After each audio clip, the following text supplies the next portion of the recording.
3 மாதங்களுக்கு முன்னால் சென்னையில் மிகப்பெரிய ஒரு காவல்துறை அதிகாரி விசாரித்த வழக்கினை இவ்வளவு அறிவுபூர்வமான பிள்ளைகளுக்கு மத்தியிலே நான் பதிவு செய்கின்றேன். உங்களுடைய நலன் கருதி.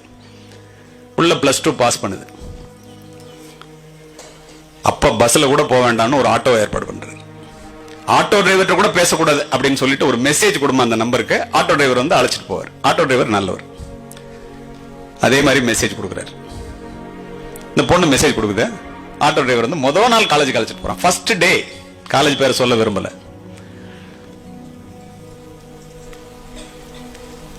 யூ ஆர் சோ கியூட் அப்படின்னு ஒரு மெசேஜ். ஒற்றை வரி, ஒரு வரியில ஒரு மெசேஜ் வருது. நீ ரொம்ப அழகா இருக்க. அவ்வளவுதான். அந்த பொண்ணுக்கு இருப்பு கொள்ளல. அடுத்த நாள் அதே மாதிரி அந்த ஆட்டோ டிரைவருக்கு மெசேஜ் கொடுக்குது. ஆட்டோ டிரைவரோட ஃப்ரெண்டு ஒருத்தன் அவன் பக்கத்துல உட்காந்துருக்கான். அவன் இந்த பொண்ணு நம்பர் எடுத்துக்கிறான். அவன் தான் மெசேஜ் கொடுக்குறான். இந்த பொண்ணுக்கு அது தெரியாது. அடுத்த நாள் இந்த ஆட்டோ டிரைவருக்கு மெசேஜ் வந்து போனோம்னா அது போகுது காலேஜுக்கு. யுவர் ட்ரெஸ் இஸ் சோ நைஸ்ங்கிறான். இந்த இடத்துல உங்களுக்கு ஒன்று சொல்றேன், காவல்துறை அதிகாரியாக, எவனாவது உங்களை பார்த்து நீ உலகத்திலேயே அழகி அப்படின்னு சொன்னா சத்தியமா நம்பாத. ஏன்னா அது உண்மை இல்லைன்னு உங்களுக்கே தெரியும். உண்டா இல்லையா? எவனாவது என் உயிரையே உனக்காக தருவேன் சத்தியமா தரமாட்டான். அவன்கிட்ட உயிரை தவிர வேற ஒண்ணுமே இல்லைன்னு தெரிஞ்சுக்க. இந்த பொண்ணு நீ தான் அழகுன்னு போட்ட உடனே அவன் நம்பருக்கு போன் பண்ணுது. நீ என்ன பார்க்கணும்னா நான் உலகத்திலே பெரிய ஆளு, நான் உனக்காக எது வேணாலும் செய்வேன், நீ உலக அழகி அப்படின்லாம் அவன் பேசுறான். காலேஜை கட் பண்ணிட்டு 3வது நாள் பார்க்குக்கு போகுது. இப்ப நடந்த சம்பவங்க. நட்பாகிறது, காதலாகிறது. அவன் சொல்றான், நீ உண்மையா என்ன காதலிக்கிறேன்னு நான் நம்பணும்னா 10ஆம் வகுப்பு, 11ஆம் வகுப்பு, 12ஆம் வகுப்பு படிக்கின்ற மாணவ செல்வங்களே, உங்களுடைய நலன் கருதி இதையெல்லாம் சொல்லுகின்றேன். காலையில 4 மணிக்கு நீ எந்திரிச்சு 4:30 மணிக்கு ஒரு பெரிய டாக்டர் ஒருத்தர் வாக்கிங் போவார். அவருடைய போன் நம்பர், அவருடைய கார் நம்பர், அவருடைய கார் என்ன கலர், எத்தனை மணிக்கு எந்த வழியா வாக்கிங் போறார், இதெல்லாம் நீ பார்த்து எனக்கு போடு மெசேஜா. அப்பதான் நீ காதலிக்கிறத நான் நம்புவேன். இந்த பொண்ணு கொஞ்சமாவது சிந்திச்சு இதை எதுக்கிட்ட நம்மளை போட சொல்றான், காதலுக்கு இதுக்கு என்ன சம்பந்தம் யோசிக்கணுமா இல்லையா?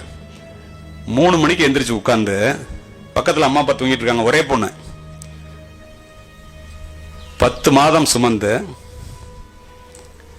முதுகெலும்புடைய பாடுபட்டு முழு வயிறு காணாமல் வளர்த்து விரல் பிடித்து நடைபழக்கி தலைவாரி பூச்சூடி உங்களுக்காகவே வாழ்ந்து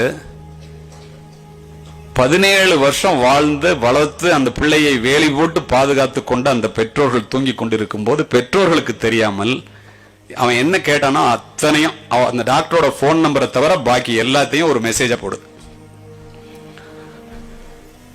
காலை 7:30 மணிக்கு நண்பர்களே, அந்த மருத்துவர் 17 இடங்களில் வெட்டு காயங்களுடன் அசோக் நகர் வீதியிலே கொலை செய்யப்பட்டு கிடக்கின்றார்.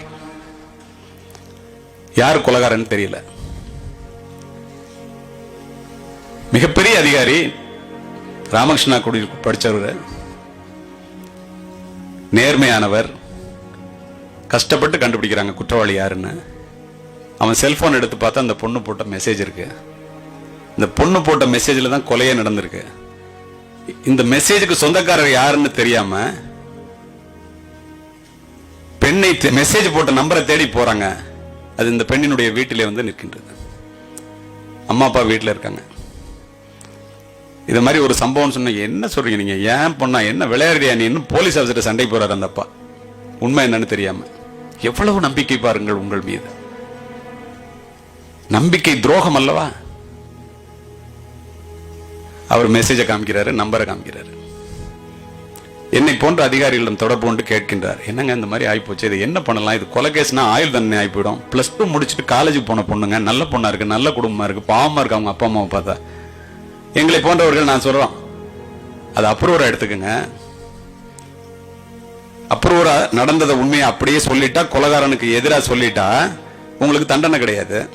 அதுல இருந்து தப்பிச்சு விட்டுறலாங்க. பாவம் தெரியாம செஞ்சிருக்க அந்த பொண்ணு, நான் எல்லாரும் சொல்றோம். சரின்னு சொல்லிட்டு அவர் ஒரு நல்ல மனிதர் என்ற காரணத்தினால் இந்த பொண்ணை எப்படியாவது காப்பாற்றி விடணும், படிக்கிற பொண்ணுன்னு சொல்லிட்டு அப்பா அம்மாவை அழைச்சிக்கிட்டு அந்த பிள்ளைய வர சொல்றாரு. இப்ப சார் சொன்னார்ல, அவங்க அப்பா நம்பலன்ட்டு 2 அப்பா அம்மா புள்ள 3 பேர் வர்றாங்க. ஆபீசர்ஸ் எல்லாம் சுத்தி உட்காந்துட்டு, உன்னை அப்ரூவரா எடுத்துக்கிறதா முடிவு பண்ணிட்டோமா, நடந்த சம்பவத்தை நீ அப்படியே சொல்லிட்டேன்னா உனக்கு தண்டனை கிடையாது. கோர்ட்ல ஏறி அப்படியே சொல்லிடலாம். அவன் தூக்கில தொங்கட்டும். இந்த பொண்ணு என்ன சொன்னிச்சு தெரியுமா? ஆசிரியர்களே, பெற்றோர்கள் யாராவது இருந்தா கேட்டுக்குங்க. இருந்தாலும் இறந்தாலும் அவனோடு தான். அவனுக்கு எதிர்ப்பா ஒரு வார்த்தை கூட சொல்ல மாட்டேன். அவனோடு நான் வாழ்ந்து கொண்டிருக்கின்றேன். அதிர்ந்து போன பெற்றோர்கள், அவங்க அம்மா மயக்கம் போட்டு அங்கேயே விழுந்துட்டாங்க. அப்படியே கேஸ்ல சேர்த்து சார்ஜ் ஷீட் போட்டாங்க.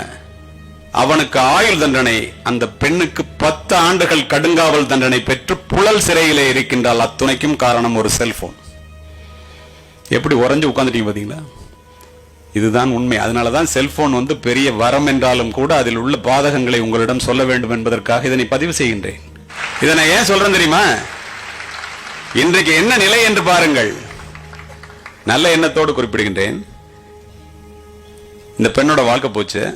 நீதிமன்றத்தையும் காவல் நிலையத்தையும் கனவில் கூட நினைத்து பார்க்காத அந்த பெற்றோர்கள் தினம் தினம் நீதிமன்ற படிக்கட்டுகளிலும் காவல் நிலையத்திற்கும் சென்று திரும்பிக் கொண்டிருக்கின்றார்கள்.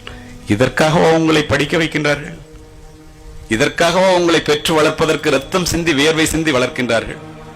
சித்திர சோலைகளாக இங்கே அமர்ந்திருக்கின்றீர்களே, உங்களை பெற்று வளர்ப்பதற்கு உன்னுடைய பெற்றோர் எத்தனை முறை ரத்தம் சிந்தினார்? தாய் எவ்வளவு வியர்வை சிந்தினார்? தந்தை நினைத்து பார்க்க வேண்டாம்?